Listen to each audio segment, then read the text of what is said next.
Salut à tous, j'espère que vous allez bien. On se retrouve, on va faire un peu de nourrissage, un petit peu anaconda, botrocilus, on va voir qui c'est qui veut manger. On va faire une petite vidéo courte, c'est une vidéo comme ça que je vous poste, histoire de. Qu'est-ce que je voulais dire dans cette petite parenthèse en début de vidéo? C'est impressionnant le nombre de menaces et de messages de haine que je reçois depuis que je fais des vidéos de nourrissage. Faut savoir qu'on nourrit les animaux aux vivants, aux morts, avec des rongeurs, avec des oiseaux, avec des insectes. Faut arrêter de prendre la tête pour rien, quoi. Honnêtement, en fait, vous êtes vraiment ridicule, quoi. Que ce soit les pouces à l'envers, là, qui viennent juste pour faire ça, et les personnes qui viennent nous insulter, parce que si vous saviez le nombre d'insultes que je reçois, en fait, moi, perso, ça me touche pas, parce que je les supprime de suite. Mais honnêtement, vous avez que ça à faire dans votre vie. Essayez de créer quelque chose, au lieu d'être frustré, en fait, de ne pas accomplir quelque chose dans votre vie. C'est vrai que ça doit être triste. Moi, perso, ça me rendrait triste, parce que déjà, tout ce que je fais, j'ai toujours l'impression de ne pas faire assez. Je me dis qu'il y a des personnes qui sont tellement pauvres et qui ne savent pas se remettre en question. Ça me fait de la peine pour vous, en fait. Donc vraiment, voilà, perdre votre temps et de nous insulter. Perso, moi, je supprime vos commentaires. Il y en a un, il m'a mis un commentaire, je crois qu'il faisait quasiment... je crois que j'ai fait défiler pendant quasiment 15 secondes, quoi. Je l'ai même pas lu, en fait. T'as passé du temps à écrire ou à dicter alors que je l'ai même pas lu. Donc voilà, c'était une petite parenthèse. On va faire du nourrissage. Donc là, on se retrouve là, j'ai décongelé 2 rats dans un torchon, je suis en train de les sécher.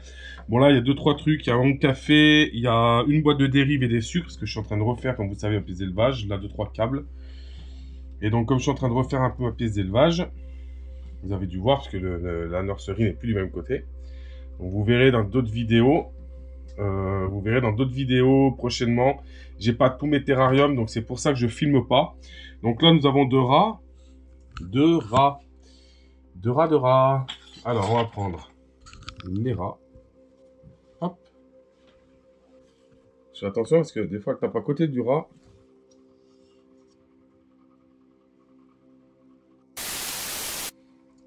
Voilà, donc je suis désolé, il a fallu que je pose la caméra parce que tout simplement, elle est compliquée à nourrir.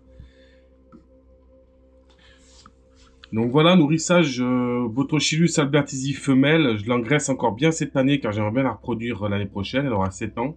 Bon les amis, donc on va essayer l'anaconda. Le Botrocilus c'est très compliqué à nourrir, elle me fatigue. Ça fait un quart d'heure que j'essaye de la nourrir. C'est une horreur. Donc Eunectes noteus, anaconda jaune. Bon lui il a mangé aussi il n'y a pas longtemps donc je ne sais pas s'il prendra. Donc lui je ne sais pas s'il prendra.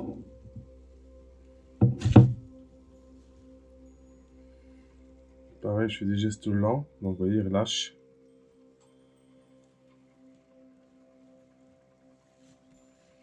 Il est relou quand il fait ça.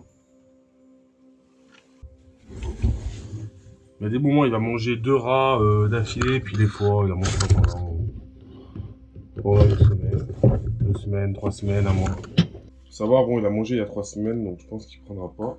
On va essayer le boa. Faut pas oublier que les serpents, ça mange pas tout le temps. Les serpents sont plus compliqués que d'autres à nourrir. Et d'autres qui sont assez faciles. Par exemple, le Suriname est assez compliqué. Donc là, je vois qu'il veut pas manger. Donc le Suriname, il est assez compliqué. Je pense que je vais lui faire un petit traitement parasitaire interne.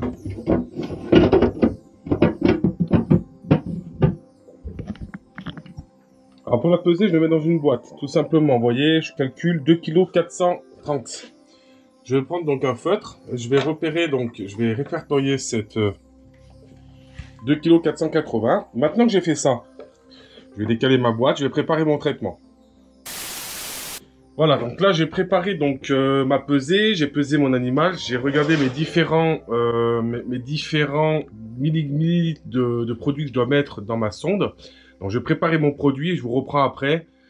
Pendant que je vais le faire, c'est pas simple parce qu'en fait je dois filmer, je suis tout seul et en même temps je dois tout préparer, donc c'est pas facile. Alors les amis, je ne vous donnerai pas la composition de ma préparation qui est ici, tout simplement parce que vous ne les connaissez pas, qu'il faut connaître les produits, voilà, tout simplement. Et donc voilà, c'est pas la peine de me demander en commentaire, je ne vous dirai pas ce que c'est.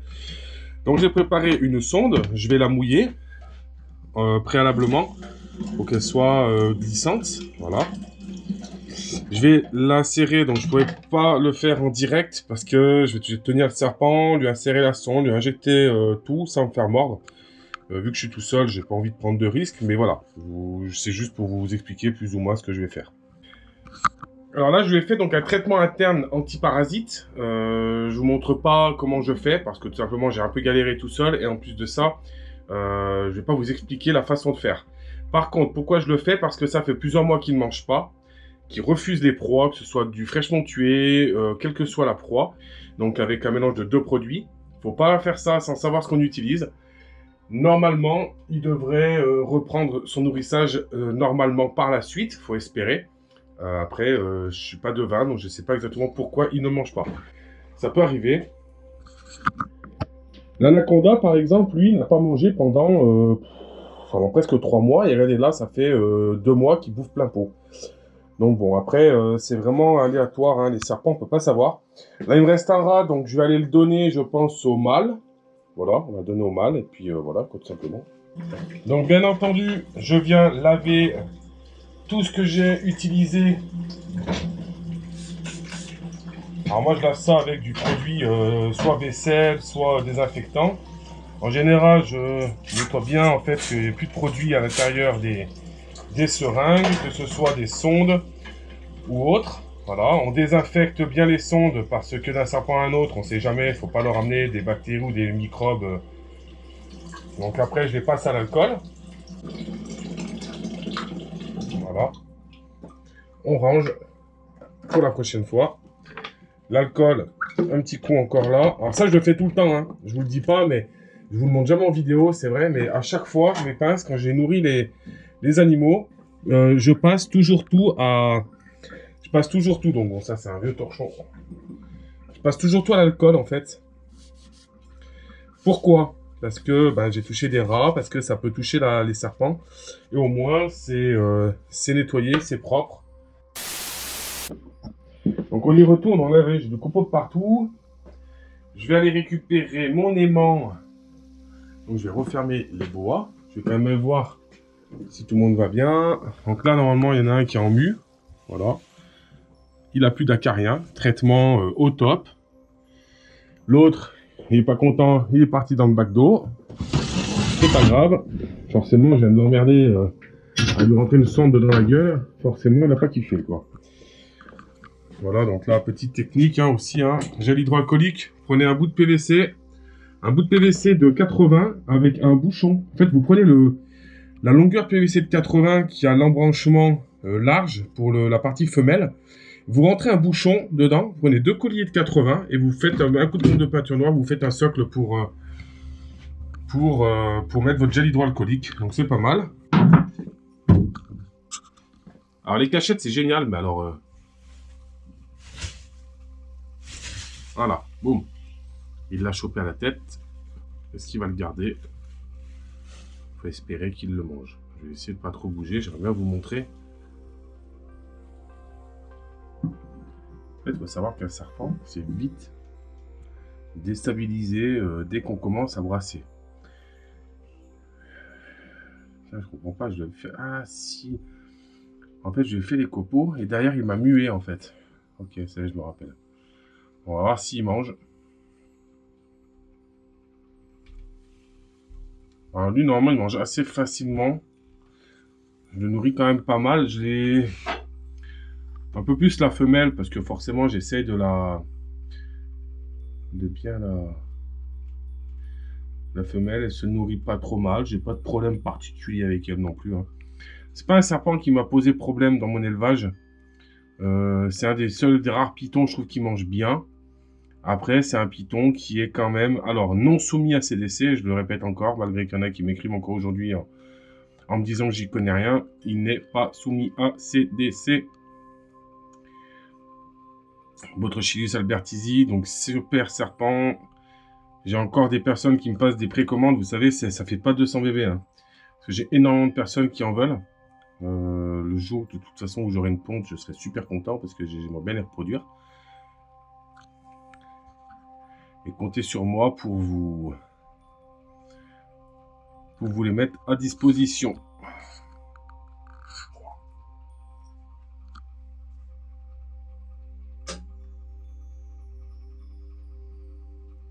Alors ouais, comme je vous disais, hein, donc c'est un serpent qui demande un terrarium d'au minimum 1,10 m de large, sur 70 de profondeur, sur 1,10 m, entre 1 m et 1,20 m de hauteur. Bon. Adulte, c'est pas mal. On peut mettre beaucoup plus grand, il n'y a aucun souci. Plus petit, c'est compliqué. Là, dans ce terrarium, je vais venir percer ici, en fait, je vais venir mettre un bouchon de sang pour pouvoir faire un accès, en fait, au mâle et à la femelle. Comme ça, quand je veux les reproduire, j'ouvre le terrarium et ça leur fait un terrarium beaucoup plus grand. C'est volontaire. Je vous montre le nourrissage. Bon, avec un peu, je ne vais pas le perturber, j'ai pas envie qu'il lâche la proie. Je vais en profiter après pour lui changer son bac d'eau, enlever les caca, enlever un peu les bouts de mue, je lui ferai les copeaux quand je ferai l'anaconda, je pense. Enfin, moi personnellement, je m'amuse pas à le manipuler. Bon, je le prends à la main hein, de temps en temps. Hein. Je fais super gaffe. Par contre, quand il vous accroche, je peux vous assurer que là, vous allez le sentir passer. C'est plus des serpents qu'on va avoir pour l'observation.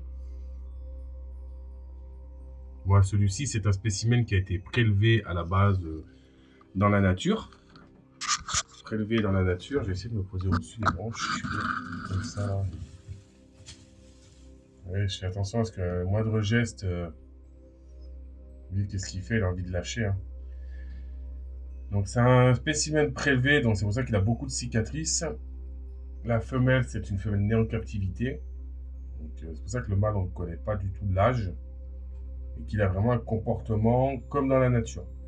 Il a vraiment un comportement, quand je l'attrape, il pisse de partout, il sort complètement les hémipénis.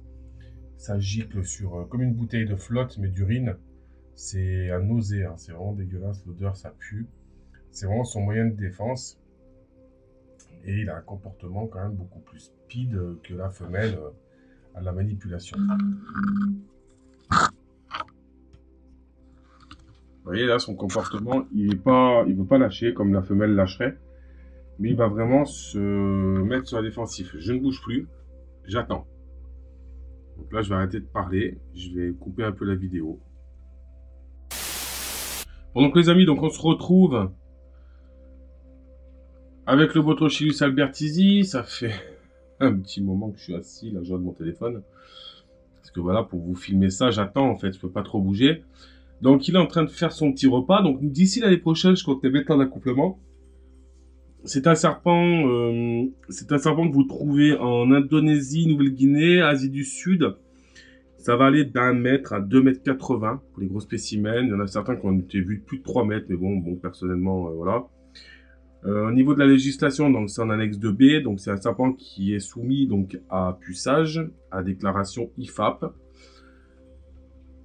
Il n'est pas soumis à CDC, je continue de dire. C'est assez speed, ça a des attaques assez, c'est assez mordeur, hein, et quand ça mord, ça va pas juste taper, ça mord et ça ne lâche pas. Voilà, il faut lui mettre la tête sous l'eau. Par contre, c'est un serpent qui est quand même super beau. Ça reste un de mes préférés au niveau des pitons. Voilà, donc là, il a fini de manger, tranquillou. On va pouvoir fermer la vitre. Ah oui, il faut que je lui remette tout son bazar. Donc, je vais tout de suite aller lui prendre son bac d'eau pour lui changer l'eau. Donc, comme vous savez, hein, c'est pas... on n'est pas dans les magasins, hein, on n'est pas là avec des terrariums partout. Bon, je le ferai un peu plus tard. Je ne vais pas vous mentir. Là, il essaie de me tacler. Je lui remets sa cachette dessus. Je m'embête pas. De toute façon, il faut que je la sorte pour la laver aussi. Hop, ma petite sécurité. Petite technique pour ceux qui ont des enfants. Vous mettez ça avec un aimant, ils peuvent plus l'ouvrir. C'est génial. Bon les amis, j'espère que cette petite vidéo vous aura plu. Je vous mets pas l'arrière de la pièce puisque je suis en train de la modifier. C'est pour ça que vous allez voir les plans en fait assez coupés, assez serrés. Bon, vous avez déjà compris que j'ai décalé déjà d'un autre côté ma nurserie. Vous verrez par la suite l'évolution. Je pense que ça va vous plaire, mais j'ai encore pas mal de choses à faire. J'ai pas tous les terrariums qui sont arrivés. Donc, je veux garder la chose finie pour la présentation. Ensuite, les terrariums qu'on aura dans cette zone, on les aménagera un par un, en vidéo, histoire de faire des choses ensemble et puis de faire des décorations un peu différentes. Sachant que je ne sais pas encore exactement les animaux que je vais mettre dedans, mais on ira faire une petite balade pour récupérer du bois, récupérer des pierres, et puis on fera ça ensemble en vidéo. Sur ce, je vous dis à la prochaine. Ciao, ciao!